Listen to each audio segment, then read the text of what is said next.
Hello les amis et bienvenue dans ce nouvel épisode de la Fabrique des investisseurs, c'est Jérôme et comme vous pouvez le voir pour ceux qui nous regardent en vidéo, aujourd'hui ce n'est non pas un podcast en solo mais avec une invitée de marque où aujourd'hui on va parler reprise d'entreprise les amis. J'ai le plaisir d'accueillir du coup à la maison, vous voyez le joli buffet hein, juste derrière moi. Joël, salut, comment vas-tu? Merci en tout cas, je veux bien. Et puis entre Rennais, ça fait toujours plaisir. Exactement. Donc pour la petite anecdote, on s'est rencontrés nous il y a, je pense, un petit mois de ça, lors d'une, à la base, une soirée IMO sur lesquelles tu es intervenu sur ton expertise dont tu vas nous révéler tous les secrets aujourd'hui, je l'espère. En tout cas, je vais essayer de te tirer les verres du nez. Mais déjà en préambule, est-ce que tu peux nous parler de toi, qui tu es, d'où tu viens et ce que tu fais? Donc avec plaisir, je m'appelle Joëlle Rivoal. J'ai un parcours un peu atypique puisque j'ai été infirmière pendant 8 ans. Donc Ok. j'ai eu un parcours hospitalier classique, puis j'ai bifurqué vers le libéral. Et grâce au libéral, j'ai pu investir aussi en immobilier. Donc j'ai acheté des immeubles de rapport et j'ai fait plusieurs ventes de résidences principales. Exonéré de plus-value. Voilà, bien sûr. Et j'ai aussi du coup investi un peu en marchand de biens.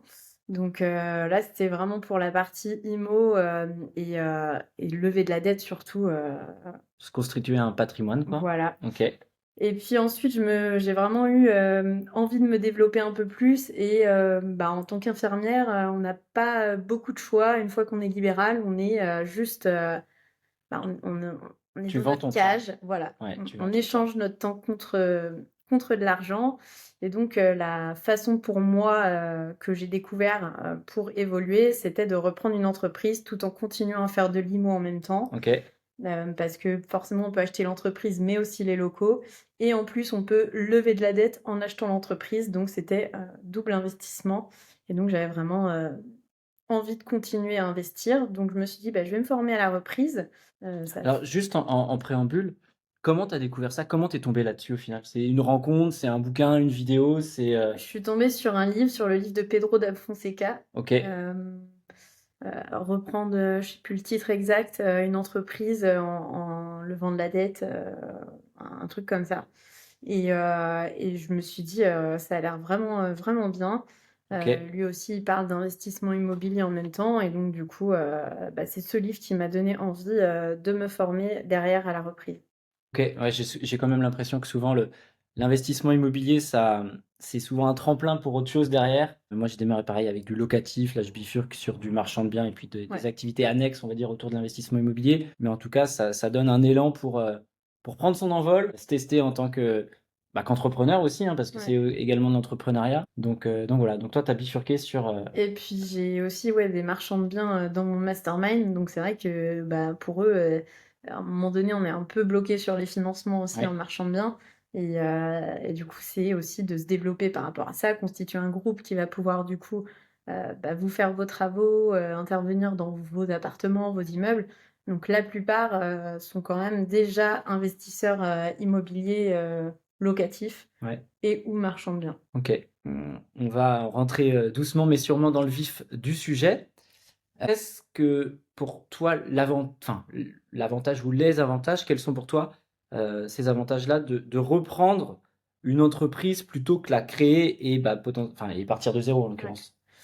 Quand on crée une entreprise, déjà, voilà, on fait des prévisionnels, on sait pas trop où on Ouais, va. On estime au doigt peut-être mouillé, ouais. 20 ans. Généralement, c'est jamais ce qu'on avait estimé, en mieux ou en moins bien. Mais forcément, on part de zéro, donc on est un peu dans le flou. On sort pas de salaire tout de suite, on passe du temps à développer, il faut qu'on soit au four et au moulin en même temps, enfin, faut tout faire dans l'entreprise. Mm. Alors qu'à la différence, et par contre, on n'a peut-être pas besoin de beaucoup d'argent pour démarrer. C'est-à-dire qu'avec un petit apport, on va démarrer petit à petit, mais ça sera plus long. Ouais, À l'inverse, en reprise d'entreprise, on a une entreprise qui a déjà des clients, des fournisseurs, qui est rentable, même s'il existe des boîtes qui sont pas rentables, mais alors moi je vise toujours les boîtes rentables. Donc clients, fournisseurs, boîtes rentables qui tournent depuis plusieurs années, avec un salaire qui va déjà se prendre un gérant qui va déjà se prendre un salaire. Donc, nous, quand on arrive, on peut se prendre directement un salaire dans l'entreprise. Des salariés, donc dans certains domaines, c'est difficile de recruter, donc ça peut être un avantage d'avoir des bons salariés dans Déjà en l'entreprise. place, ouais. Donc en fait, il y a plein de façons de se dire, c'est plus simple d'aller reprendre une entreprise. C'est un accélérateur et surtout quand on a déjà une entreprise pour faire de la croissance externe, donc racheter d'autres clients, un autre business, Pour développer son... ça développe 2 fois plus la Ok. première entreprise. On parlera tout à l'heure justement de la partie croissance externe qui est assez intéressante. Euh, on dit souvent qu'il y a il y a euh, des critères à respecter, on va dire, pour bien reprendre une entreprise. J'imagine que vous allez voir dans le podcast, les amis, on fera beaucoup de parallèles, je pense, par rapport à l'immobilier, parce que c'est mine de rien un tronc commun qu'on a d'être investisseur et marchand. Il y a des critères, il y a des choses à respecter. Donc, en IMO, c'est l'emplacement, par exemple, plus la renta, enfin bon, bref, ces ratios qu'on connaît tous, enfin que vous connaissez tous à force de m'écouter, j'imagine, sur les ondes. Pour toi, comment on fait pour identifier une bonne entreprise lors de à reprendre tout simplement? C'est quoi les éléments clés que tu vas regarder? Parce que toi aujourd'hui, je sais même plus si tu l'as dit en préambule, tu accompagnes les... Attends, t'as même pas fait ta promotion. J'ai pas eu le temps. Joël, elle accompagne en fait les entrepreneurs en fait à reprendre des entreprises. Ok. Et pas que. Et pas que. J'accompagne aussi les cédants à vendre leur entreprise. Je Et suis aussi broker ou intermédiaire, Ok. Selon voilà, comment les gens l'appellent. Ok. Donc je suis des deux côtés. Quand tu as aujourd'hui un client qui souhaite reprendre une entreprise, toi, c'est quoi les critères clés que tu vas regarder justement pour savoir si c'est une bonne opportunité ou pas? Alors déjà, on va regarder la rentabilité. Ouais, comme en IMO. Comme en IMO. Forcément, on va pas acheter quelque chose qui est pas rentable et qui pourra pas se rembourser. Parce que, attention, on achète des choses, les entreprises, elles vont s'autofinancer, comme en IMO. Moi, voilà, mes immeubles s'autofinancent, je mets pas d'apport dedans. C'est pareil pour la reprise d'entreprise. Ouais, l'idée, c'est pas de mettre de sa poche tous les mois pour combler, ça n'a aucun sens. Ouais. Donc, déjà, la rentabilité. Mais alors, on va dire, on regarde pas que les chiffres, forcément. Bien sûr qu'on les regarde parce que c'est hyper important, mais on va pas regarder que ça. On va regarder si le cédant, il est dans l'opérationnel. Est-ce que c'est lui qui fait toute la partie commerciale? Est-ce qu'il fait tout le travail à lui tout seul? Ou est-ce qu'il a des salariés à qui il délègue? Ok. Ça, c'est hyper important de vraiment savoir si c'est l'homme clé de l'entreprise ou s'il y a des salariés. Alors attention, il peut y aussi avoir des salariés hommes clés ou femmes clés, mais voilà. Attention. Est-ce qu'on peut faire, moi je sais ce que c'est en l'occurrence, mais est-ce que tu peux décrire ce que c'est un homme clé dans une entreprise justement? L'homme clé, c'est celui qui part demain. L'entreprise, elle tourne plus parce qu'il part avec le savoir-faire. Par exemple, il y a un savoir-faire technique, je sais pas moi, sur une entreprise qui fabrique des escaliers. S'il y a que cette personne qui sait comment on fabrique des escaliers, demain, l'entreprise, elle tourne plus. Ça me fait penser, tu vois, il y a un mois et demi de ça, on était, bon bref, sur un week-end anniversaire entre copains. On connaissait personne, sauf les personnes dont c'était l'anniversaire. Et je parlais avec un type, lui, qui voulait racheter une boîte. Il était dans une espèce de boîte de métallurgie, bref, peu importe. Et son patron vendait. Et il s'était intéressé à cette reprise-là. Sauf que avec le patron partait un homme clé justement sur l'aspect usine, enfin vraiment sur le côté gestion d'usine. Exactement, gestion du site, etc. Et en fait, il m'a dit, enfin, je l'ai questionné parce que je trouve ça passionnant. Je dis, mais pourquoi tu n'y es pas allé, quoi? Il dit, bah non, en fait, si ce type-là partait, la prod, elle s'arrêtait, quoi. Donc, le temps de reformer quelqu'un, de retrouver, parce que c'était un métier hyper rare en plus, un truc technique hyper rare. Il me dit, bah, c'était mort, en fait. Donc, un homme clé, voilà, c'est quelqu'un dont le business vraiment va être, va dépendre. Va dépendre, voilà, exactement. Ok. Du coup, après, ça s'anticipe, hein. Mais c'est au cédant de l'anticiper. Alors demain, si je pars, qui c'est qui va me remplacer? Est-ce que cette personne, est-ce que ça sera le futur repreneur? Du coup, si c'est quelque chose de très technique, est-ce que il va mettre 1 an ou 3 ans, du coup, à apprendre cette technique? Ou est-ce que je pourrais pas commencer aujourd'hui déjà à l'apprendre à une ou plusieurs personnes, mettre des process en place? Pour transmettre le savoir et pas que ça tombe dans les limbes. Donc, plus l'entreprise est grosse, plus il y a de personnes qui ont les connaissances à l'intérieur, et moins c'est risqué en soi. Mhm. Donc voilà. Donc il y a le cédant, les salariés. Aussi, on regarde le chiffre d'affaires. Est-ce que c'est une entreprise qui fait beaucoup de chiffre d'affaires ou pas beaucoup de chiffre d'affaires? Plus c'est une entreprise plus petite, plus ça va être risqué. Est-ce que c'est vraiment un critère, on parlera après des autres ratios qui sont plus importants qu'un chiffre d'affaires. En fait, le CA, ça va te permettre quoi? De catégoriser un petit peu les entreprises, En fait, ça va permettre de savoir si, par exemple, c'est un dirigeant qui a déjà sa boîte Mmh. et qui veut faire de la croissance externe, donc racheter une autre entreprise pour se développer. Il va vouloir racheter une clientèle. Il peut très bien commencer avec une entreprise qui a un tout petit chiffre d'affaires et qui a un seul client. Pas un seul client, mais un seul gérant. Et que un ou deux salariés, il va pouvoir les absorber. Là, il n'y a pas de difficulté. Sa première entreprise va pouvoir l'absorber. Par contre, si c'est une première entreprise qu'on reprend, avoir une entreprise trop petite, généralement, bah, le cédant, il est tout seul. Donc en fait, en dessous de 500 000 de chiffre d'affaires, des fois, il n'y a pas beaucoup de salariés et ça tourne beaucoup autour Du cédant? du cédant. Donc OK. c'est pour ça que on ne regarde pas trop en dessous.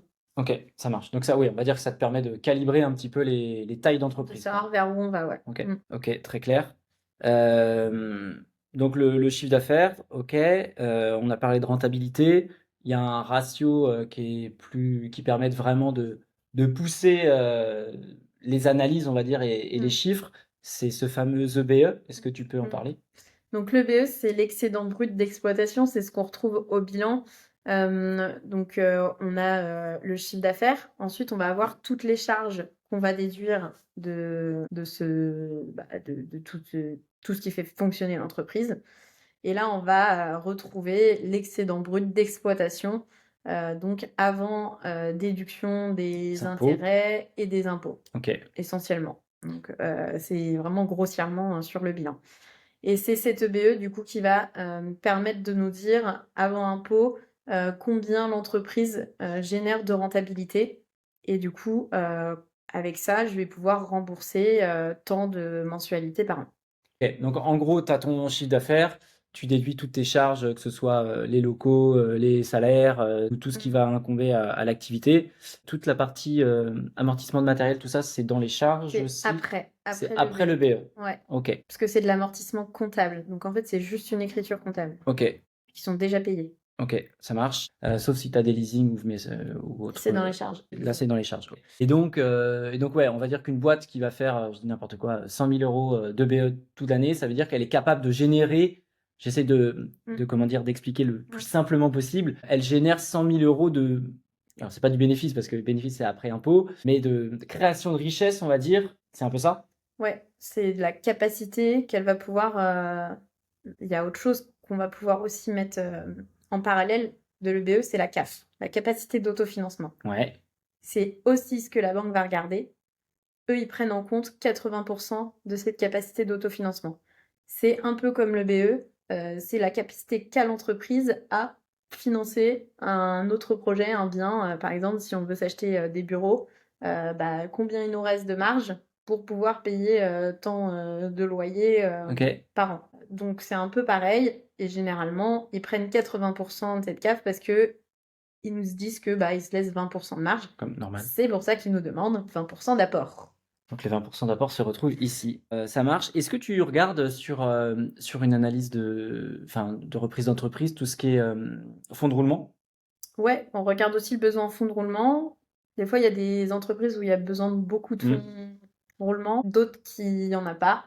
Notamment les supermarchés, tout ce qui est loisirs, en fait tout ce qui est B2C, donc OK.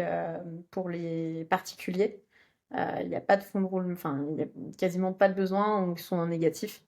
Tout ce qui est B2B, généralement, il y a un besoin en fonds de roulement un peu plus important. Faut acheter du stock à l'avance, on est Oui. payé qu'après, voilà. Et est-ce que tu as des ratios, du moins on se dit: «Il faut combien de mois de fonds de roulement devant soi pour être tranquille?» on Ouais. va dire, Généralement, on demande, enfin, on dit 3 mois. OK.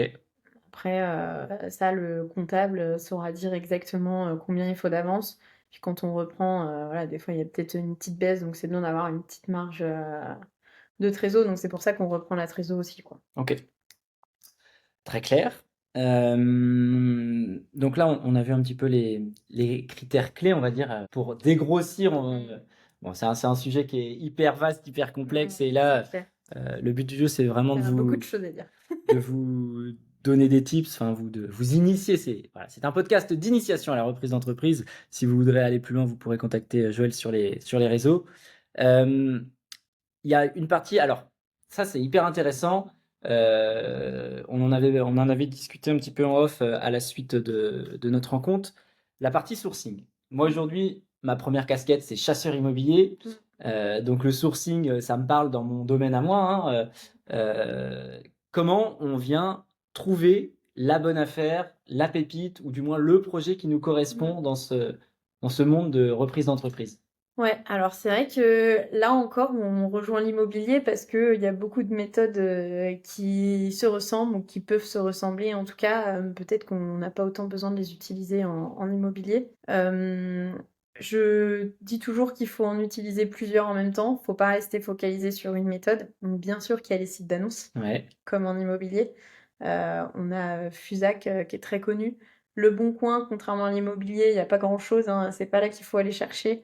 Ou alors, des fois, il y a des pépites parce que c'est des cédants qui savent pas où est-ce qu'on les Ouais, met à c'est ça. vendre et ils les mettent là-bas. Mais il n'y a pas de partie entreprise, hein. C'est vraiment que la partie peut avoir des fonds de commerce. Et généralement, les annonces qu'on a dessus, on sait pas trop si c'est pour acheter justement le local commercial ou si c'est pour acheter le fonds de commerce, hein. Ou les agents ne savent pas d'ailleurs parce qu'ils font pas la différence. Ouais. Donc voilà, il y en a plein d'autres qui existent. De toute façon, vous tapez sur Internet et vous allez avoir plein de sites d'annonces, mais le plus connu, ça reste Fusac, Ok. qui est payant pour avoir l'annonce, par contre. Donc en gros, tu t'inscris et si tu veux aller, tu vois un truc qui t'intéresse, tu veux aller plus loin, tu payes. Tu payes pour avoir le nom de la personne qui a Ok. déposé l'annonce. Donc après, il y a des sites gratuits en France. En Bretagne, on a la chance d'avoir Reprendre en Bretagne. Sinon, il y a Transentreprise, il y a Alvo qui est arrivé il y a pas très longtemps. Il y en a de plus en plus qui sortent. Il y en a des nouvelles qui sortent de temps en temps. Mais du coup, le temps qu'elles se fassent connaître et qu'elles aient beaucoup d'annonces, voilà, c'est pas, Ça c'est prend du pas temps. encore ça. Ouais. Ok. Donc ça, c'est une des grosses parties. Ensuite, on a le réseau surtout. Faut pas croire, mais c'est un peu comme en immobilier, en off-market, il y en a beaucoup qui se passent. Ouais. Donc ici, ça va pas être des agents, mais des brokers.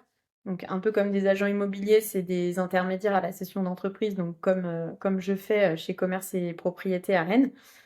Et contacter ces personnes-là, même si le bien vous intéresse pas, si l'entreprise en fait c'est pas ce qu'on recherche, leur dire que vous êtes là, donnez vos critères. Donc on a l'habitude de faire un CV du repreneur ou une fiche de cadrage, ça s'appelle comme ça aussi, qu'on donne du coup au broker qu'on a en face pour vraiment qu'ils sachent les Le cahier des critères. charges, quoi. Ce fameux cahier des charges de recherche. Voilà. Ok. Donc c'est assez similaire en effet. Ouais. Ce que moi je vais faire avec mes clients pour la chasse IMO. Ok. Ok. Et donc il y a ça. Après, se faire connaître autour de nous. Et puis sinon, il y a plein d'autres façons comme aller sur Papers, choper du coup toutes les entreprises il y a des filtres qui nous correspondent, chiffre d'affaires, âge du cédant, tout ça.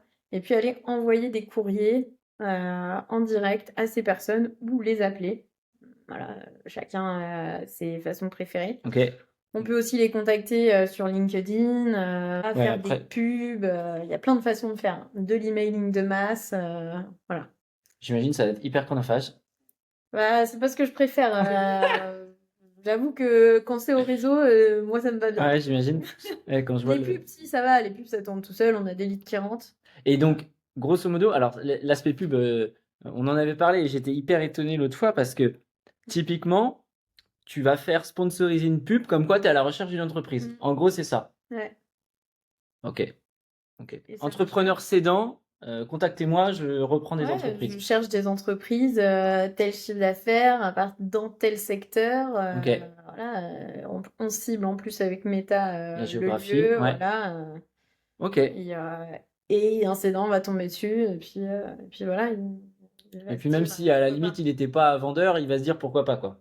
Bah ouais, parce que peut-être que là, il se dit, ouais, j'en ai marre, en fait, voilà, je vendrais bien. Mais beaucoup, par contre, ceux qui sont pas trop prêts à vendre, ça va être, si j'ai un bon prix. Bon, généralement, du coup, c'est pas trop. Ouais, c'est pas la bonne On affaire. n'est pas généralement, ils sont un peu trop gourmands, quoi. Ok. Ouais, s'il y a une opportunité de rachat, OK. Ouais. Ça marche. Merci pour cette partie sourcing. Donc ouais, ouais, ouais, c'est assez vaste, mais encore une fois, je pense que, c'est ce que je vous dis tout le temps, c'est le réseau, mine de rien, aujourd'hui, Ouais. construisez votre réseau, faites-vous connaître, manifestez-vous, donnez vraiment Mmh. un cahier des charges qui est précis. En fait, c'est, à partir du moment où vous allez être précis, où, dans ton domaine, les brokers, savent ce que vous recherchez, le montant, du projet et ce que vous visez comme chiffre, Mmh. heu, c'est quand on est précis qu'on devient, Ouais. que les affaires tombent, quoi. Ou Quand auprès on de est ses banques spécifique, ouais. direct. Parce que même, envoyer un courrier, hein, ils peuvent le garder et vous rappeler dans 1 an, Bien voilà. sûr. Et Mettez une petite touche de parfum qui sent bon comme ça, mmh. il sera pas mis au fond de la Non, poubelle tout de mais c'est suite. vrai qu'une lettre qui se démarque des autres, enfin, moi, j'ai l'habitude de prendre une belle enveloppe noire, écrire doré dessus, Oui, ça marque. En fait, faut se j'ai différencier, plus c'est envie de comme l'ouvrir. ouais, c'est ça. Mmh. Faut se différencier, puis si tu mets un petit billet à l'intérieur, Mmh. ils te rappelleront encore plus. Ouais. OK. Est-ce qu'aujourd'hui tu as des, alors, c'est une question qui est assez vaste, mais, est-ce que tu estimes qu'il y a des secteurs d'activité qui vont être, plus porteurs que d'autres? Comment tu catégorises un petit peu, on va dire que demain j'arrive, heu, tu conseilles quand même aux gens d'avoir en tête les gens arrivent avec un projet, plutôt défini sur, heu, «Mon expertise, c'est ça, je veux me développer dans ça» ou tu as des profils en mode, hem, «Je veux reprendre une entreprise, mais je sais pas quoi», Mmh. et dans ce cas-là, est-ce que tu les orientes plus sur des secteurs plutôt que d'autres? Ouais. Alors, en fait, moi, je conseille toujours d'aller dans un secteur qu'ils connaissent, Ouais, parce que, déjà, ça sera beaucoup plus facilement finançable et quand ils vont reprendre, ça va être beaucoup plus simple de comprendre le secteur. ce Donc, qui paraît logique. bon, logique oui et non parce que voilà, il y a beaucoup d'autres formateurs qui disent allez dans des secteurs que vous connaissez pas, comme ça vous serez pas dans l'opérationnel, vous mettez un DG et vous déléguez. Enfin, le jour où le DG il a un problème, vous savez pas gérer la boîte, vous y connaissez rien, même voilà, en cas de légitimité Ah beh, pour les moi, repreneurs. c'est surtout la légitimité en vrai. Si Ouais, si tu sais pas de quoi tu parles, comment tu veux que tes équipes, elles te suivent, même si tu es pas dans ouais, l'opérationnel? Si ton ouais. boss, c'est un tocard, tu as pas envie de bosser pour lui, quoi. C'est voilà, c'est plus le profil investisseur où je mets de l'argent Mmh. mais dans ce cas, associez-vous avec un repreneur, qui sera dans l'opérationnel Oui, tout et à qui fait, ouais. connaît quelque chose. De toute Financeur. Mmh. façon, ça sera beaucoup plus difficile de faire financer par la banque qui, eux, se disent: «Bah, on prend moins de risques parce qu'il sait déjà de quoi il parle». Quelqu'un qui me dit: «Je sais pas faire quoi je veux aller» ou «J'en ai marre de mon taf, mais je veux surtout pas retourner là-dedans», je vais lui dire: «Trouve quand même quelque chose qui est en lien», je sais pas, si tu fais de l'IMO, ça peut être logique de te dire: «Je vais, vers des entreprises dans le BTP parce que, j'ai déjà, fait les travaux de mes immeubles ou, de mon appart que j'ai rénové», c'est ce que je conseille. Oui, c'est Après, certains veulent essayer, mais dans ce cas, associez-vous avec des gens, du du métier. domaine et là, sur les mois ou les années à venir, est-ce que tu te dis il y a des secteurs qui semblent, plus prometteurs que d'autres? Bah, alors le BTP, ça reste compliqué, hein, même si on en a toujours besoin, on sent bien quand même que c'est plus difficile. Les banques ont enfin, je parlais avec un ami qui est banquier pro à Paris qui me disait: «Non mais là, le BTP, on le finance plus du tout». Les agences IMO, pareil.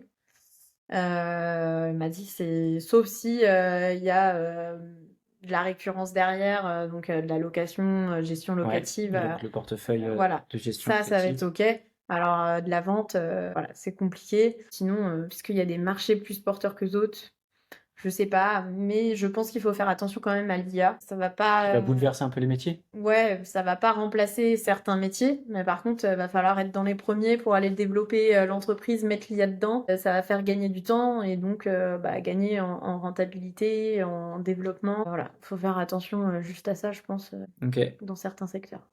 OK, très clair. On va parler un peu de sous, un peu Mmh. d'argent parce que mine de rien, c'est le nerf de la guerre. Alors en immobilier, on pratique l'effet de levier, ce qui est incroyable, mais bon, en immobilier, les emprunts sont, on va dire, aux alentours des 20 ans, 20-25, moins parfois. L'avantage de reprendre une boîte, c'est que ce sont des emprunts sur 7 ans Maximum. maximum, OK, Sauf exception, sur, les assurances, parce que c'est tellement rentable qu'ils OK. prêtent sur 10 ans. Domaine de l'assurance, les amis, voilà le créneau. Elle nous l'a dit, elle nous l'a dit. Aujourd'hui, donc l'argent, voilà, c'est hyper important. C'est quoi un budget moyen qu'il faut prévoir pour reprendre une boîte? Est-ce que tu conseilles j'imagine il y a peut-être un apport minimum qui est demandé par les organismes bancaires. Comment ça se passe sur la partie justement financement là-dessus? Alors c'est sûr que je vous dirais pas qu'il faut zéro apport et qu'on peut reprendre avec zéro apport. Même si certains l'ont fait, il y a des techniques comme aller faire des prêts conso, ne pas le dire à la banque et aller lever de la dette. On le déconseille Voilà, fortement. je le conseille pas, bien sûr, mais il y a toujours des moyens. Après, si on n'a pas d'apport, on peut toujours s'associer avec quelqu'un qui en a. Et si on a vraiment on a un petit peu d'apport dans les 20 000 ou qu'on arrive à avoir 20, 50 000. Il y a de plus en plus de club deals, dont un avec qui je discute pas mal en ce moment, où du coup on peut apporter notre argent dedans. Donc c'est un club deal, donc plusieurs personnes vont mettre de l'apport et le reste on va aller lever de la dette. Et puis si on a envie d'être DG de notre boîte, eh ben, c'est eux qui voient si ils sont OK pour nous nommer DG si on a les compétences. Ok. Donc il y a des moyens, voilà. Après moi, je fais aussi de l'equity et il y en a de plus en plus aujourd'hui à vouloir investir dans des boîtes en échange d'un peu d'apport et d'aller lever de la dette. On cherche des personnes dans l'opérationnel parce qu'on a déjà nos activités à côté et qu'on n'a pas le temps d'aller gérer la boîte. Donc si vraiment quelqu'un est motivé pour reprendre et gérer une entreprise, il y a toujours moyen de trouver. Oui, oui, ces fameuses. Tiens, c'est très drôle. Le podcast qui sort cette semaine là, c'est comment trouver. C'est sur l'association justement. Ah ouais. Et je parlais justement de mon expérience personnelle sur les différentes associations que j'ai ou que j'ai eues, et à quel point il était nécessaire d'avoir cette notion de complémentarité justement, que ce soit en termes de compétences ou bien Ouais, en termes de c'est ça. justement. Moi, il y a beaucoup de néo-investisseurs là qui écoutent qui écoutent le podcast, où ils me disent: «Bah, j'ai pas l'apport en fait». Et encore la story que j'ai faite aujourd'hui là, je vois dans les sondages, le frein principal, c'est l'apport ou l'épargne. Je dis: «Bah, il y a un moment, si vraiment tu veux aller, faire de l'IMO et qu'à l'instant T, tu pas ce qu'il faut, même si on peut emprunter, à 110 potentiellement, mais ça devient plus rare, il faut des dossiers béton et souvent, en l'occurrence, du coup, une capacité financière. Si aujourd'hui tu pas ce cash, va le chercher en fait. Va le chercher ailleurs auprès de quelqu'un qui va faire, bah, voilà, la partie bancaire, Mmh, rassurer la banque à ce niveau-là, quoi. c'est ça. Donc ça se confirme aussi sur la partie, reprise d'entreprise. Exactement, ouais. OK. Sachant que, il y a plus d'apports demandés en reprise d'entreprise. On est entre 20 et 30 parce qu'il faut aussi apporter les frais annexes, Oui. comptable, avocat, si vous passez par un courtier, les frais bancaires, les garanties bancaires. Voilà, attends, ça commence à chiffrer tout ça? Ah bah, ça chiffre vite et puis OK. l'intermédiaire, sans Et ben, rémunérer, hein? si vous passez par un intermédiaire, qui n'est pas toujours quelque chose de mal. Certains sont pas très bons, vous feront fera le deal, hein, je suis passée par là. Du coup, je conseille, pas toujours, mais c'est pour ça que moi je me suis lancée en tant qu'intermédiaire, parce que j'ai pas toujours eu des bonnes personnes en face. Et vous, vous êtes payé quand ça va au bout? Bien sûr, on est Ouais, payé au OK. success fees, Comme un ce qui courtier, n'est pas le cas, des avocats, des comptables. Donc si ça va pas au bout, malheureusement, faut quand même c'est être les frais. rémunéré. Alors ça, c'est très intéressant. Je fais un petit aparté, sur cette partie frais fixes justement. Quand tu étudies la reprise d'une boîte, donc du coup, j'imagine que tu sollicites des experts, de la finance et du droit. Est-ce que tu as des ratios en tête sur le Combien on dépense? ouais, ouais, c'est ça, Ouais, bah, en moyenne 5 000 par, par expert? non, par deal si ça va pas au bout, parce que OK. généralement on s'arrête un peu avant, Est-ce que tu as déjà eu voire un peu plus. des cas de figure où le projet, avance, où, ça avance et in fine ça va pas au bout et j'allais dire l'investisseur, mais l'entrepreneur, bah, a avancé beaucoup de fonds, pour étudier la boîte et pour une raison X ou Y, ça va pas au bout? Bah oui, moi ça m'est arrivé. OK, bon, bah, voilà. 2 semaines avant, c'est pas allé au bout et bah, tu pas le choix en fait, tu payes les personnes avec qui tu as travaillé et moi aujourd'hui, c'est pour ça que dans mon mastermind, j'ai lancé un accompagnement, j'ai des coachings avec une avocate en droit des affaires et un expert comptable. Ce qui fait qu'on retarde le plus possible d'avoir, besoin de ces personnes, et de les payer, pour Éviter ces éviter les frais. erreurs et du coup de perdre du temps sur des dossiers où en fait, depuis le début, on savait que ça irait pas au bout et bah, il y a des choses qu'on nous a pas dit, qu'on savait pas et éviter de dépenser de l'argent, bah, à ces personnes même si, voilà, elles ont fait leur travail, Oui, elles oui, sont oui, tout à fait. rémunérées mais Autant que ça en vaille le coup, quoi. c'est ça, OK. c'est mieux quand ça va jusqu'au bout et si on peut éviter de perdre de l'argent là-dessus, ouais. Et genre, ça peut se compter en plusieurs dizaines de milliers d'euros?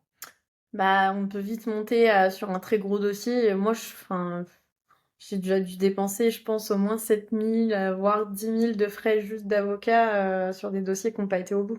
Ouais, donc faut avoir les reins. Faut avoir un peu les reins solides, ouais, Ouais. sur ça. Donc entourez-vous des bonnes personnes pour. Voilà pourquoi il faut se former et s'entourer, quoi. Ouais, c'est clair. Mm. Ça roule.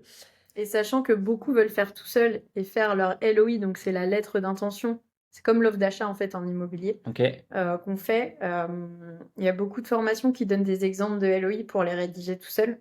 Sauf que si elle est mal rédigée, le moindre truc en face, il va la donner à son avocat, il va dire bah là de toute façon il y a une faille, on est gagnant. Et nous après ça sera trop tard, ça sera signé. Il faudra renégocier et du coup bah on aura reperdu du temps et de l'argent. Donc moi je n'en donne exprès pas dans ma formation. Par contre, voilà, je conseille vraiment, une fois qu'on est sûr, qu'on s'est mis d'accord avec le cédant sur beaucoup de choses par écrit, par mail, bah, on va direct avec les avocats rédiger l'offre. Ok. Et genre, le coût d'une rédaction là en LOI, c'est. Bah, mon avocate fait une promo à 600 €. Alors peut-être qu'il y a d'autres avocats qui font un moins cher, mais je sais qu'elle passe 3 à 4 heures sur le dossier pour faire vraiment une LOI béton, où derrière on n'aura pas à renégocier et repasser du temps sur le protocole Oui, d'accord c'est pour derrière, avoir un quoi. ordre d'idée, quoi. Dire entre Ouais, 500 et 1000 €, ouais. on a notre Un offre truc, d'achat qui est carré. mais béton, quoi. On a déjà vu pas mal de négos et du coup, derrière, on va pas être là en train de se dire ah bah du coup, il est pas d'accord sur la gap ou il est pas d'accord sur je sais pas, moi j'en ai qui m'ont dit ah non mais la clause de non-concurrence là, moi c'est mort, c'est à 20 km autour. Bah non, en fait, moi je veux pas que demain tu remontes le même magasin à 21 km juste Ouais, c'est après ça. dans la ville juste à côté. Les clients, ils feront 21 km pour venir te voir toi. Jamais tu remontes la même chose. Donc il y a des choses, du coup, on n'arrive pas à se mettre d'accord. Et si on en avait parlé dès le début et mis vraiment à l'écrit dans la LOI et on en aurait parlé, bah on n'aurait pas perdu de temps. Donc, la reprise sans apport, on a vu que c'était compliqué. Hein. Tu dis Tout seul, oui. sans apport tout seul, compliqué. Attention, ceci n'est pas un conseil en investissement. On va regarder maintenant la partie évaluation. Alors, on en a un petit peu parlé tout à l'heure. Comment est-ce que tu évalues une boîte Les méthodes, Ouais. de A à Z. Allez, Essaye de faire un condensé, un truc un simple. truc simple. Bon, en vrai, c'est pas si compliqué que ça. Ok. Donc, on a parlé tout à l'heure de l'EBE. Oui. Donc, on repart de cet excédent brut d'exploitation et on va faire un multiple de cet EBE. Donc, généralement, la moyenne, c'est x3. Ok. Si on l'a en dessous, c'est qu'on est encore plus rentable et on va rembourser l'entreprise encore plus rapidement. Donc, on fait, admettons, là, on part sur x3. On rajoute ensuite la trésorerie, parce qu'on achète la trésorerie, Bien sûr. donc pour acheter les parts sociales, hein. Et on va déduire les dettes, ce qui fait qu'on a une trésorerie nette de dettes. Moi, je prends juste la trésorerie, donc les disponibilités qui sont notées dans le bilan, et j'enlève des dettes, donc emprunts et comptes courants d'associés. C'est-à-dire qu'il y a des dettes URSSAF, tout ça, et il y a aussi des créances URSSAF, donc des créances, c'est de l'argent qui va rentrer. Client URSSAF, j'en tiens pas compte. Je m'arrête vraiment au simple disponibilité, dette, donc emprunt et compte courant d'associé. Et à partir de là, déjà, on a un montant. Si c'est une entreprise qui a du stock, donc là j'étais par exemple sur un dépôt-vente de voitures et il y avait 375 000 € de dépôt, enfin de stock de voitures, Ouais. bah, il va falloir le financer en plus. Sauf que bah, cet argent, généralement, ça rentre pas dans la rentabilité. Parce que là, imaginons, on avait une rentabilité à 100 000 € en EBE. Donc on fait x3, on est à 300 000. Ouais. Il y avait 100 000 de disponibilité nette de dette. Mettons 150 000 de disponibilité. J'ai déduit 50 000 € de dette qu'il y avait. Il me reste 100 000 € net de dette. Donc là, on est à 300 000 plus les 100 000 net de dette. Ça nous fait 400. Plus le stock. Plus le stock, imaginons il y a 375 000 là de stock, bah, l'entreprise ne sera pas en capacité d'autofinancer tout ça. Généralement, ce stock, il faudra apporter de l'apport. J'ai eu le cas aussi sur une bijouterie, où il y avait 600 000 € de stock de bijouterie. Forcément, ça passe pas dans le financement. Donc il y a des métiers comme ça, des fois, c'est compliqué d'aller financer le stock, il faut quand même de l'apport pour l'acheter. Comme dans l'industrie, des grosses machines qui coûtent super cher, 300 000 € de machines, bah forcément, dans le transport, les camions. Donc des fois, il y a des choses qui vont pas se financer facilement, il va falloir de l'apport pour certains secteurs. Et là, pour le coup, pour les voitures, il m'a dit que, il pouvait baisser le stock et même tout vendre. Il en a pas besoin pour que l'entreprise fonctionne. Donc je lui ai dit: «Bah, c'est vraiment le plus facile à faire, c'est de diminuer, ce À fond le stock stock, ouais. Il y a des pour promos, il y a que». des promos. Bah, voilà Moins aussi. 50% sur la 3008. Non, mais même il m'a dit: «Je peux le revendre au prix que je l'ai Ouais, acheté ouais. à des concurrents à côté». Enfin, je sais qu'il y en a Ouais, plein le qui les but du jeu, reprendront, c'est de quoi, faciliter la transition d'entreprise. Donc, ok. qu'il ait son financement. Et donc, bah, là, on a, du coup, le prix final des parts sociales. Et puis après, du coup, comment savoir quel multiple on utilise? Si c'est une entreprise très nichée, donc par exemple, il y en a 3-4 en France qui le font, c'est très recherché, et ben on va pouvoir monter vraiment le multiple, hein. Il y en a qui partent sur x10, Oh la vache. x7. Ok.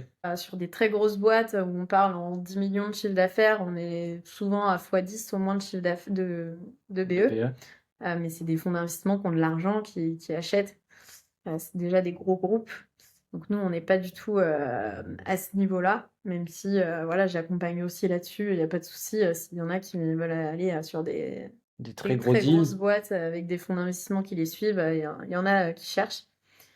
Et je sais plus ce que je disais, oui, donc le Non, le BE, multiple. ouais. Donc ça peut être la niche, ça peut être aussi si le cédant il a tout délégué et qu'il n'est pas dedans, moi aussi généralement je rajoute un multiple en plus, donc on arrive à x4.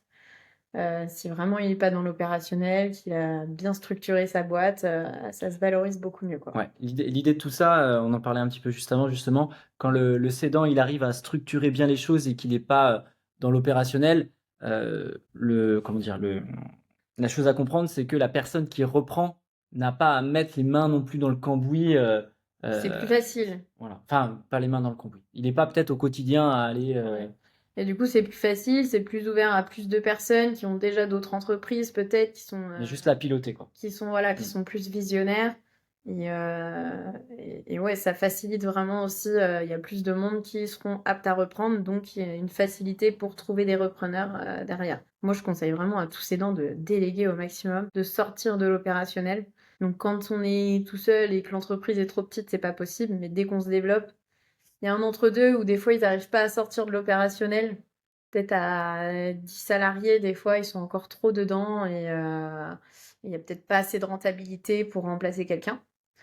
Et c'est pareil, en parlant de BE, pas parler, mais on retraite aussi le salaire du cédant ou tous les coûts inutiles que vous, quand vous allez reprendre, Oui, vous s'il n'aurez a plus. un leasing de Porsche à 3000 balles par mois, Exactement. c'est J'en ai clair. vu avec 50 000 euros de voiture par an à passer sur des grosses voitures, des Range Rover, tout ça.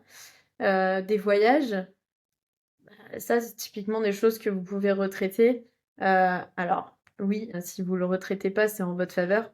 Mais le cédant en face, généralement, ils sont Il est pas pas bêtes bête. et son comptable non plus. Parce que lui, il va aller voir son comptable et va dire bah, tu la valorises combien? Son comptable va dire tu te prends 500 000 de salaire, on peut laisser 100 000 au repreneur. Moi, je pars sur 70 000. Un DG, c'est généralement 70 000 chargés.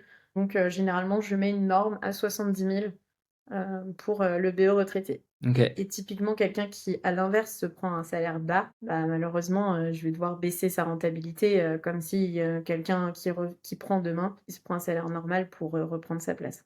Très clair, très intéressant. C'est le but de ce podcast. Non, mais c'est pas facile d'être clair Non, mais sur des choses comme ça. c'est technique. Enfin, c'est à la fois technique, mais enfin, quand on s'intéresse un peu à l'entrepreneuriat business, ça parle en fait. Je pense que les gens enfin, moi j'ai fait de la compta dans mes études un Voilà. petit peu. Alors, peut-être que quelqu'un qui connaît rien à la Ouais. compta, mais Et moi, quand j'ai commencé, je connaissais rien à la compta, ouais. hein. Mais à force de lire des bilans, ça rentre. Enfin, c'est pas non plus. Moi, si compliqué. j'adorais ça. La petite anecdote, et quand j'ai fait mes études d'optique, on avait un côté comptable assez poussé Très bien pour. les optiques pour reprendre. Ah ouais, magasin? Ouais. Belle rentabilité, il y a des assurances Ah oui, qui remboursent. les magasins, ça peut être un bon plan, mais pas pour moi, je passe mon tour. J'ai trop donné dans l'optique. Et on m'appelait GG la gestion. J'étais sur la promo, j'étais quasiment le meilleur de la gestion comptable. J'adorais ça. Moi j'adore. Ça me paraissait en fait logique et simple. Ouais. Et j'ai toujours été passionné par ça en fait. Enfin, passionné. C'est un grand mot. Mais en tout cas, je trouvais ça facile d'approche. Donc voilà. Mais je t'assure, moi j'adore lire des bilans comptables. Des fois on me prend pour une. Un EBE à 200 000. Ah non, mais moi à 22 heures, je peux lire un bilan. Après, avec le temps, on les analyse rapidement Oui, donc oui. et c'est simple. Quand tu sais quoi regarder, où regarder. Mmh. OK. C'est quoi selon toi, bah, après on en a un peu parlé, j'allais dire les erreurs à éviter. Tu as parlé du retraitement du coup, du retraitement. L'aspect créance, je sais plus si tu en as parlé? Non, parce que des fois, on peut avoir des créances. Moi, j'ai eu le cas sur une entreprise, où il y a la SCI. En fait, l'entreprise détenait l'usufruit de la SCI Ouais. et du coup, ça crée une créance, au niveau du bilan comptable. Puis il y a quand même des fois des petites choses à regarder. Il y avait quand même une créance de 360 000 €. Ce qui fait que bah, c'est pas rien de reprendre une dette de 360 000 € dans l'entreprise. Donc il faut forcément faire attention. Et puis des fois, il y a beaucoup de créances clients qui sont pas forcément payées. Il faut faire attention aussi si c'est vraiment des clients qui vont payer ou pas. Sur le stock, c'est pareil. Des fois, le stock est obsolète. Ça fait des années qu'il est là. Et Faut le non, ils font pas l'inventaire tous les ans comme demande le comptable. En fait, il n'est pas obligé de passer le comptable pour vérifier. Donc, voilà, c'est un peu OK. le client qui dit bah, vous mettez tant de stock. Et voilà. Donc, des fois, il faut un peu se méfier sur l'achat du stock. Mais voilà, généralement, la veille ou dans la semaine qui précède la vente, on fait un inventaire ensemble. Et là, bah, on ajuste, hein, s'il nous a menti sur le stock, Ça se verra. voilà. OK. Hem, on va maintenant un petit peu parler après avoir vu tout cet aspect chiffres, on va sortir des chiffres et on va voir un petit peu, je pense que c'est ce que je préfère, lors d'une phase d'achat immobilier, c'est la négociation. Mmh. On va voir, c'est quoi pour toi bien négocier? Une Là où tu te dis: «Ah, je suis fier de moi, j'ai bien négocié avec le cédant», ça veut dire quoi? Pour moi, ça va être, dans la structuration de l'offre. Déjà, OK. si on arrive à négocier un crédit vendeur, c'est vraiment un atout. Est-ce que tu peux le définir, ce que c'est le crédit vendeur? Donc le crédit vendeur, c'est le cédant qui va nous faire crédit, sur, bah, un montant, une partie de son entreprise. On entend beaucoup du 100 % crédit vendeur, donc pas besoin de passer par la banque. Enfin, moi, je l'ai jamais vu. Peut-être que ça arrive, comme sur du 110 % aujourd'hui en immeuble, ça arrive de temps en temps. Moi, je l'ai eu, hein, sur mon immeuble, il y a pas si longtemps que ça. Voilà, ça reste, en fait, je me dis que si la personne, elle accepte de vendre en 100 % crédit vendeur, soit qu'il y a un loup derrière, soit l'entreprise, bah, on la paye trop cher, soit, je sais pas, Il a personne vraiment n'en pas besoin veut, de cash, tout de suite. Mais mais bon, quand tu qui vends, c'est que souvent que tu voilà. as envie de disposer de ton Qui a argent, envie quoi. de se dire: «Bah, c'est pas grave, je vais récupérer mon argent en 5 ans». Ah non, en fait, s'il peut avoir son cash tout de suite, il prend son cash tout de suite. Donc ça peut être structuré une petite partie du crédit vendeur, mais là encore, il y a une façon de l'amener dans la négo. Négocier sur le BE, avoir un EBE en dessous de x3, là on est large pour rembourser, ça c'est vraiment pas mal. Ou négocier sur le stock, en fait, il y a plein de choses, qu'on peut négocier. L'accompagnement, voilà. Ouais, c'est sur la partie accompagnement, toi, tu conseilles que Les murs aussi, je OK. pense à ça. Mais Si ça peut l'entreprise être est propriétaire des murs? exactement, ça peut être, négocier l'achat des murs en crédit bail ou des choses comme ça. Mmh, OK. Et sur la partie accompagnement, aujourd'hui, tu dirais qu'il faut combien de temps dans l'idéal, enfin, il faut être accompagné combien de temps par le cédant pour la phase de transition? Alors si l'entreprise est quand même bien structurée, que, il est quasiment pas dans l'opérationnel, en 1 ou 2 mois, même lui te dira, «Ouais, je viens qu'une journée par semaine, de toute façon je vais pas vous apprendre grand-chose». Par contre, si ça tourne beaucoup autour du cédant, entre, 2 et 4 mois, c'est bien. Après, des fois ça crée des conflits, c'est compliqué aussi pour les salariés, ils Ah savent oui, plus trop à qui comment se positionner? s'adresser. Ouais. Donc plus vite c'est fait, mieux c'est. Faut aussi, prendre le temps s'il y a aucun process en place. Moi, je suis en train de former, des personnes qui vont se spécialiser, alors des OBM, c'est des bras droits des dirigeants, OK. qui vont se spécialiser dans la reprise. Et le but, c'est en fait qu'elles arrivent avant qu'on fasse la reprise. Elles mettent tous les process en place, les KPI, tous les tableaux, tout ce qui est, voilà, vraiment tous les process de la boîte. Et qu'elles commencent un peu avant l'achat, une fois qu'on a signé le protocole, qu'on est quasiment sûr. Et ça coûte pas si cher que ça à faire. Et au moins, on arrive et il y a déjà une bonne partie de faite. Et puis ensuite, elles continuent avec nous pour mettre en place ce qu'on veut faire, et continuer les process si c'est pas fini, quoi. OK. Mais généralement, sur 2-3 mois, elles font leur mission et du coup, bah, c'est Permet quand même. d'assurer la transition et d'avoir Ouais, voilà. les lignes directrices des chiffres, quoi. Enfin, Mmh. les grandes lignes. OK. Donc c'est bien d'avoir quelqu'un comme ça. Donc ouais. OK.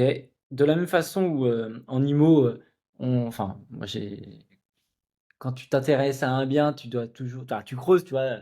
Pourquoi tu vends? Enfin, Mmh. c'est quoi les en gros, c'est quoi les raisons de la vente? Depuis Ouais. combien de temps c'est en vente?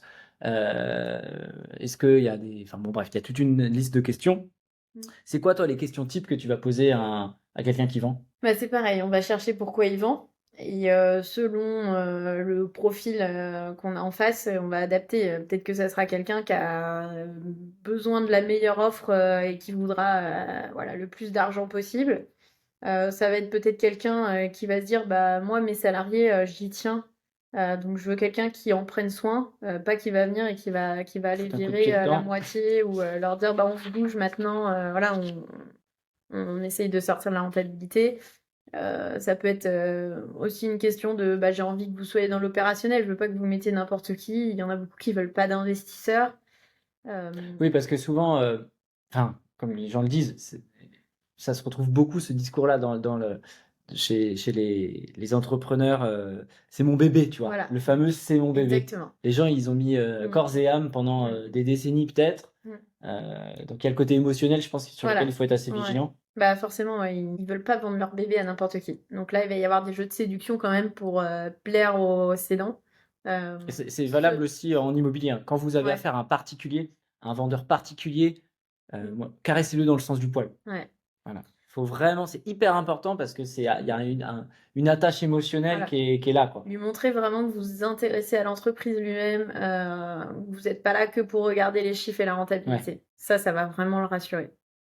Donc, De toute c'est façon important. après c'est de l'empathie, c'est de la relation enfin c'est de Mmh. la c'est de l'humain, quoi, tout C'est simplement, hein. ça, c'est, être empathique avec lui, comprendre que, il a galéré pendant 20 ans à monter sa boîte et que, bah, oui, il a pas envie de la vendre pour, une bouchée de pain. Mmh. Des fois, il y a pas beaucoup de rentabilité sur leur entreprise, donc faut essayer de leur faire comprendre que C'est peut-être de la merde.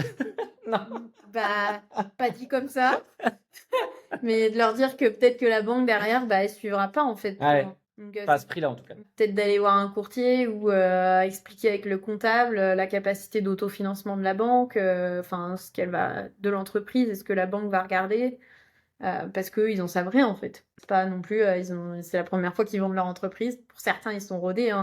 C'est pas la première qu'ils vendent, mais il y en a beaucoup quand même, arrivés à 60 ans, ils ont jamais fait le processus et ils ont besoin d'être accompagnés et c'est pour ça qu'on existe en fait, c'est pour ça qu'il y a des intermédiaires, À cette qui phase aident de vente là-dessus. aussi. Mmh. Ouais, non, mais c'est bien. C'est sûr que comme tu dis, hein, quelqu'un qui a monté sa boîte, qui l'a pilotée pendant, des Mmh. décennies, oui, le jour où il revend, au final, il a jamais été confronté à cette Bah non, problématique, puis quoi. il y a des étapes, quand même, on a beau être accompagné par un avocat, un expert comptable, on peut pas les appeler, tous les jours, pour leur dire, «Et qu'est-ce que je dois faire là maintenant?» C'est pour ça en fait, Bah, le coup de fil, c'est 500 balles, hein. Tu c'est réfléchis avant ça, de poser ta c'est clair. question. Donc en fait, pour pas aller dans le flou, c'est vrai que c'est bien d'avoir quelqu'un qui va vous expliquer, toutes ces étapes. D'ailleurs, je peux les expliquer rapidement si Ouais, jamais, vas-y.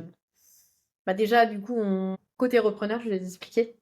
Même si, il peut peut-être y avoir des cédants, ici. On va donc avoir, la partie sourcing. On va commencer par, définir le projet, puis trouver les entreprises. Une fois qu'on a trouvé l'entreprise, on va passer à l'évaluation. Donc, qu'est-ce que je La peux partie audit, quoi, proposer? ouais. Voilà, pas la partie audit. On va vraiment évaluer l'entreprise, juste, combien je peux, proposer.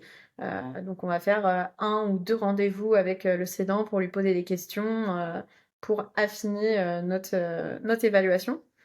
Ensuite, bah, là, on entame un petit peu les négociations parce qu'on va essayer de se mettre d'accord sur un prix et sur notre offre et les conditions de l'offre. Ensuite, si on arrive à se mettre d'accord, donc c'est là qu'on rédige la lettre Mmh. d'intention, la LOI. Donc c'est là qu'on commence déjà les démarches avec, l'avocat. L'expert comptable, normalement, est déjà rentré un peu avant, parce que moi, j'aime bien quand même, aller lui demander, là, pour le coup, on le fait déjà dans le mastermind, mais avant que j'aie avant d'avoir mon mastermind, c'est bien d'avoir un petit coup de fil à son comptable qui regarde le bilan et qui dise: «Bah, est-ce que tu es OK avec ma valo quand même? Est-ce que tu as rien vu dans les chiffres d'anormal?» Voilà. Donc on fait la LOI. Si elle est acceptée, ensuite, on va commencer à faire des audits sur l'entreprise. Donc c'est OK. là qu'arrive la phase vraiment d'audit approfondi. Donc c'est, la due diligence qu'on appelle. On va aller regarder, en profondeur les bilans comptables. Donc votre expert comptable, là, va être dans l'opérationnel pour aller regarder tout ce qui est chiffres. Vous allez auditer le social. tous les contrats, les salariés, est-ce que on paye bien les trajets, est-ce qu'on paye bien les repas du midi, des choses comme ça. J'en ai vu où les trajets n'étaient pas payés, ils sont arrivés, ils ont dû payer 30 000 balles d'un coup, quoi. Bah ouais. Donc, il y a des choses vraiment, voilà, faut faire attention.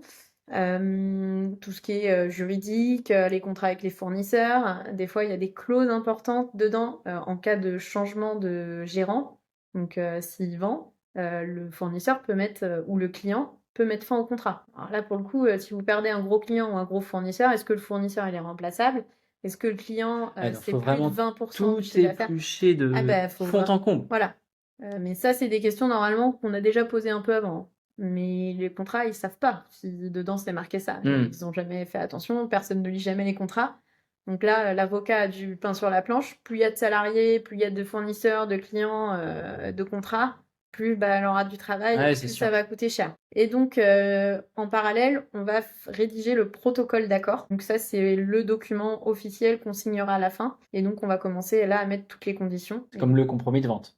Exactement. Et donc, si on a déjà bien bossé avant sur la LOI, normalement, on retrouve à peu près les mêmes Offre conditions, d'achat. Ouais, c'est mais vraiment le encore même. plus. Ouais, c'est vraiment pareil. Ça n'a pas les mêmes noms. Donc, le protocole d'accord. La GAP aussi, c'est la garantie d'actifs et de passifs. Ok. Donc là, on va garantir ce qui était fait avant par le cédant. Donc, ça veut dire que moi, demain, je reprends l'entreprise.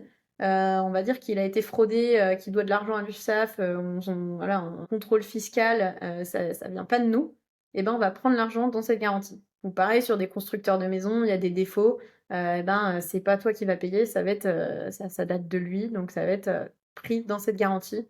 Donc généralement, c'est 30% du montant qu'on séquestre ou qu'on met en garantie à la banque. Donc là, pareil, c'est un truc imbuvable qui fait des pages où on est content d'avoir un bon avocat parce que faut le lire, mais ouais, c'est imbuvable. Ouais, c'est un peu. Voilà. Donc on a donc le protocole, la GAP, et puis ensuite on termine les audits si c'est pas fini. On va chercher notre financement. Entre-temps, généralement, ils demandent au moins que le protocole d'accord soit signé. Le délai pour aller chercher. Bah, ça dépend de la taille de boîte, si c'est des délégations en agence ou pas. On va chercher des boîtes assez grosses, hein, donc ça peut être du 2-3 mois minimum, Ok. le temps que ça parte au siège, qu'on ait des retours. Et encore plus si il y a, je sais pas, un investissement qui rentre dedans, ou voilà, il faut aller chercher des investisseurs, tout ça, Oui, c'est oui, encore oui. plus long. Moi, je Et conseille vraiment de prendre un courtier pro qui est spécialisé dedans, qui va vous dire dès le début si le dossier va passer. Il y en a qui vous diront rien, il y en a qui seront vraiment bien structurés. Puis il y a la structuration, il faut mettre la holding en place, tout ça. Donc voilà, pas mal de choses à penser. Et puis ensuite, financement. Donc on a débloqué toutes les conditions suspensives qu'on avait mis dans le protocole. Donc la plus grosse, ça reste le financement, hein. Et puis on peut signer après. Donc là, c'est le closing. Donc entre, si tu vois, tu devais timer entre le moment où tu fais faire ton cahier des charges avec ton client, on va dire, pour trouver la boîte, et le moment où il devient propriétaire de la boîte, est-ce que tu as des grandes lignes? Bah, on a minimum 6 mois quand même. Ouais. Sur des petites boîtes, ça va plus vite, hein, parce que des fois, il y a pas beaucoup de financement, des choses comme ça. Sur du sourcing, c'est pareil, hein, on peut tomber au bout d'une semaine sur des très belles Il y boîtes. a beaucoup d'annonces. Ça dépend des domaines, tu vas me dire. Mais... Ouais, ça dépend des domaines, ça dépend des secteurs. Si tu es flexible dans toute la France ou si tu veux vraiment rester à une l'échelle demi-heure de locale, chez toi, forcément, il y aura peut-être moins de chances de trouver rapidement. Les repreneurs vont vite chercher 1 heure et demie autour de chez eux.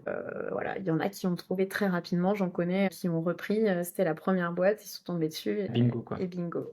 Là-dessus, c'est un peu la chance aussi de chacun, même si voilà, je crois pas toujours en la chance, faut se donner les Il moyens. faut provoquer, ça c'est Voilà, clair. ça peut être, il y en a qui tombent sur des annonces dessus. Moi, sur les annonces, j'ai jamais eu une entreprise rentable que je voulais, hein. Jamais.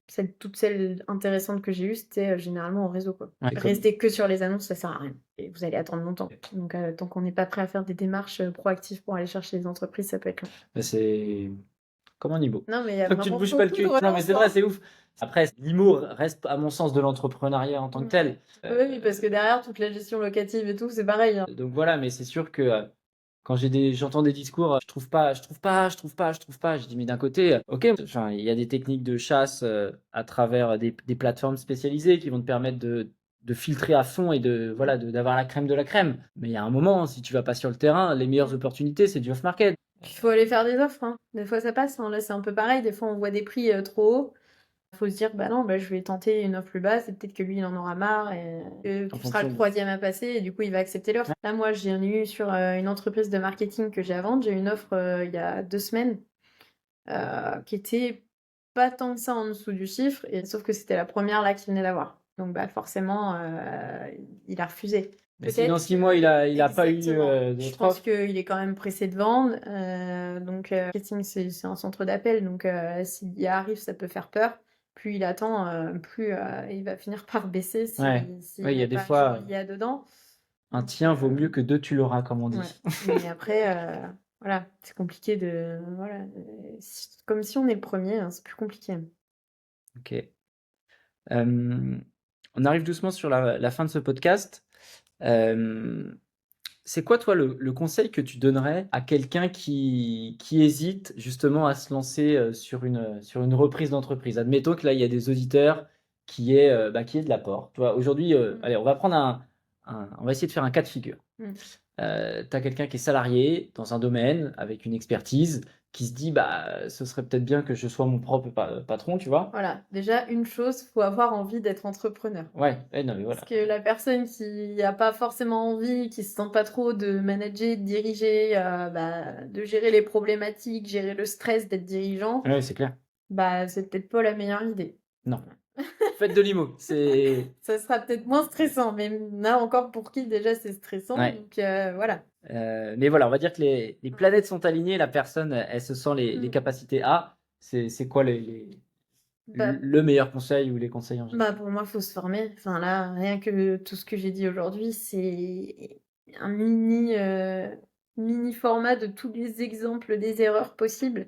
Et du coup, être accompagné par des personnes qui ont vécu ces erreurs ou voilà, qui les rencontrent au quotidien, ça reste Puis là, primordial on en parle fait. de très gros sous, hein. Ouais, voilà, si vous Autant. voulez pas perdre du Ouais, temps c'est et de ça. l'argent, clairement, moi j'en ai vu, j'ai eu une personne la semaine dernière au téléphone qui m'a dit non, mais je me forme tout seul avec les vidéos YouTube et tout. Bah, il sait que c'est plus long, qu'il va perdre de l'argent, mais il Mm. dit bah j'aime bien m'auto-former et J'ai des profils comme ça sur du coaching IMO. Je dis, ouais, ouais, ok, t'es prêt. En fait, moi, c'est ce que je leur dis. Je dis, dans ce cas-là, t'es prêt à apprendre de tes propres erreurs, c'est mais ça. tu vas perdre du temps et tu vas perdre de l'argent. Et potentiellement des sommes beaucoup plus importantes que si t'étais passé par Et mes puis services pour monter en compétence, quoi. il y a un truc aussi, juste prendre une formation, c'est exactement pareil en IMO, on passe pas à l'action. Alors quelqu'un Un en coach, accompagnement, ah oui, voilà, qui vous dit, bah là, celle-là, vas-y, fonce. Mm. Enfin, c'est quand même juste rassurant d'avoir un Ah oui. pro derrière qui te dit, même là, si c'est pas moi, avoir l'expert comptable en coaching qui te dit, bah ouais, les chiffres ils sont bons, l'avocate, enfin, tout est au vert. Derrière, t'es quand même plus serein de te dire, je vais quand même aller l'acheter 1 million, je vais l'acheter 250 000 euros sur la table. C'est avoir, enfin, c'est un mentor hein, au-dessus de soi qui est là pour valider, on va dire, les décisions.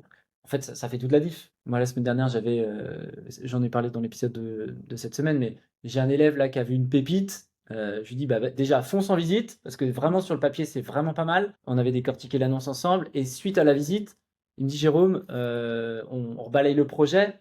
Je dis, bah, en fait, te pose pas 36 000 questions là. C'est ça. Vas-y, Mm. t'envoies. Mm. Et mine de rien, c'est vrai que c'est rassurant Mm. d'avoir quelqu'un de compétent à ses côtés C'est ça.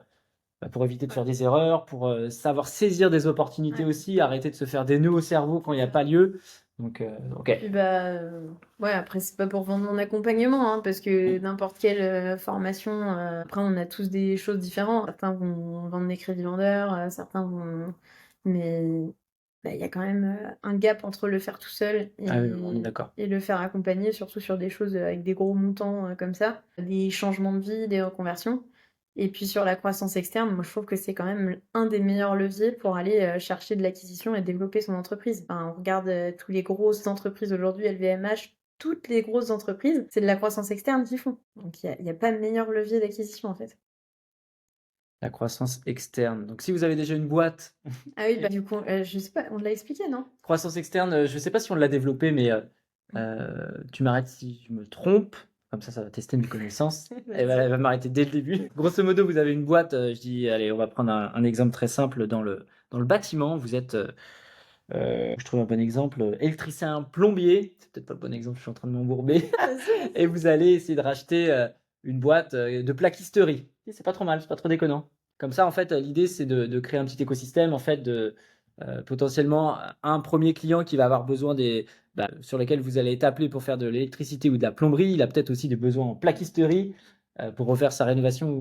Je vais approfondir un petit peu. Ouais. Donc, on a 2 types de croissance externe. On a la croissance externe horizontale et verticale. OK. Donc, il y en a une où du coup, on va aller faire un groupe de plusieurs secteurs d'activité différentes, Mmh. enfin qui tournent ensemble. Donc là, plomberie, menuiserie, plaquiste, pour vendre du coup à ses clients Un package. d'autres choses en complément. Ouais. Voilà. On va pouvoir agrandir parce qu'on se dit que peut-être s'ils refont l'électricité, bah, ils auront besoin du plaquiste derrière. Donc ça peut être une des techniques et ça peut aussi être la deuxième, de racheter les concurrents dans la même, exactement le Ok. même corps de métier. Oui, donc Je rachète tous les plombiers du coin et donc absorber ses concurrents, être le seul sur le marché. Et il y a vraiment ces 2 techniques-là pour Et ça, c'est de la grossir. croissance verticale? Alors je confonds toujours les 2, donc je voudrais pas dire de bêtises. L'un c'est l'un et l'autre c'est Ouais, l'autre. voilà. Déjà, j'ai du mal avec croissance verticale et horizontale en vrai. Je Ok. sais pas pourquoi je Donc soit tu bouffes les Voilà. autres, soit tu Ouais. tu Et ben, le but, c'est voilà, toujours de constituer un groupe, un ensemble d'entreprises avec une holding au-dessus. Puis en plus, fiscalement, s'il y en a une qui est déficitaire, du coup, elle va rattraper l'impôt de l'autre. Enfin, voilà, il y a quand même Après, il y des a les avantages conventions de fiscaux trésorerie. derrière. Voilà, prêter de la trésorerie à l'autre, donc les conventions de trésorerie, de prêt, tout ça. Donc là, c'est pareil, c'est des montages fiscaux un peu plus avancés. Donc Voilà. à se faire accompagner avec un bon fiscaliste et un Bah très ouais. bon expert comptable, c'est Mm. le B à bas. Exact. Et Écoute, puis même si on rajoute les SCI, si on a de l'argent dans les SCI ou autre, enfin de l'entreprise, de l'excédent, on peut aller racheter de l'IMO avec. Ça passe par la holding, ça fait un petit pont, et puis bah, et ça l'apport, fait je vais la l'apport prendre. dans les excédents, Voilà. dans ce qu'on a remonté. Mm. Ça, c'est tout le mal qu'on vous souhaite en tout cas C'est clair. d'arriver Mm. alors à ces niveaux, c'est pas forcément du gros niveau, mais à ce type de raisonnement en tout cas. L'immobilier, c'est un premier levier, c'est un premier vecteur. La reprise d'entreprise en est un autre. Alors, moi, le gros intérêt que je vais voir, c'est la rapidité de l'enrichissement, clairement. Euh, Quand en IMO, on s'enrichit sur 20 ans, même si en faisant bien les choses, on peut générer de la plus-value, etc. Bon, bref, on arbitre aussi. Mais là, clairement, en entreprise, en 7 ans, potentiellement, si tu as racheté une boîte 1 million, en 7 ans, tu peux rembourser 1 million et rembourser. encore plus parce que si tu la développes, tu la Exactement. revends plus cher, encore plus, Ouais. tu as une plus-value dessus. Moi, je Et- trouve que développer une entreprise, en plus, je trouve ça hyper intéressant quand même. Ah oui, C'est oui. de se dire, on l'a amené de ce niveau A à B et elle s'autofinance. Et en plus, on la revend plus cher. C'est à creuser en tout cas. Merci beaucoup pour ton temps d'être venu à la maison aussi. T'as fait un petit peu de route, on n'est pas très loin. On est vendredi après-midi, il y aura des bouchons. Ah oui, il y aura des bouchons, désolé. C'est pas grave. Donc j'espère que ça vous a plu ce podcast les amis sur un sujet un petit peu différent mais finalement qui va quand même avoir pas mal de recoupements par rapport à l'immobilier hein, il y a des traits communs, on va J'ai dire. même envie de rajouter que par rapport à l'immobilier, on a l'immobilier commercial dont on n'a pas forcément beaucoup parlé, qui là se finance sur 15 ans. Et je sais pas toi si tu as l'habitude d'en parler ou pas, Pas spécialement. d'en faire ou d'en Non. chercher, mais c'est vrai que nous aujourd'hui avec mon conjoint, on part vraiment sur cette optique-là. On a un gros loyer qui tombe, on n'a pas de locataires à Ah, mais gérer, ça, ils sont pas chiants, il je n'y a pas de suis taxes d'accord que foncières. sur la suite moi de mon Voilà. développement ça fait partie de. Une fois qu'on Ouais. a un peu d'apport, c'est toujours pareil. Là, ils demandent de l'apport aussi, comme pour l'entreprise. Donc, ouais, ça reste moi aussi l'étape d'après, une fois qu'on a commencé par le locatif, de Et quand on bifurquer en a marre là-dessus. des locataires, bon, ça dépend des Oui, locataires. Hein. En les non, choisissant mais bien, ça minimise quand même. tout à l'heure, j'ai reçu quand même une vidéo. J'ai un pigeon qui est coincé dans la bouche d'aération des toilettes. C'est donc je voyais, il m'a envoyé une vidéo. Il me dit qu'est-ce que je fais? Bah, j'en sais rien, moi. Prenez votre balai, monsieur. Bah non, je lui dis d'ouvrir la bouche d'aération. Faut bien le sortir, le pauvre. Appelez un vétérinaire. Donc, Eh ouais, donc voilà. donc ouais, il y a de la gestion un petit peu. Oui, oui, bah, si c'était facile, tout le monde le ferait, c'est ce qu'on dit. C'est ce qu'on dit. Mais Mm. bon, il y a quand même plus de positifs que de négatifs C'est clair. dans l'ensemble, surtout sur la partie enrichissement. Exactement. Ah bah c'est sûr, hein. Si on gagnait pas de l'argent tous les Voilà. mois, on le ferait pas. Hein. Donc voilà. Merci beaucoup pour ton temps. Bah, avec Et plaisir. puis, je vous mettrai en dessous de l'épisode, du coup, le lien de ton Instagram. C'est le plus simple pour te contacter? Instagram ou LinkedIn. Eh ben, on mettra les deux. Voilà, donc reprise.entreprise et Joël Rivoal sur LinkedIn. Ok. Donc voilà, les amis, si vous sentez les épaules d'aller plus loin sur cette partie reprise, vous avez une experte à qui vous adresser. C'est gentil. Bon. Avec plaisir. Bonne fin de journée à toutes et tous. On se retrouve très bientôt dans un nouvel épisode. Bye bye.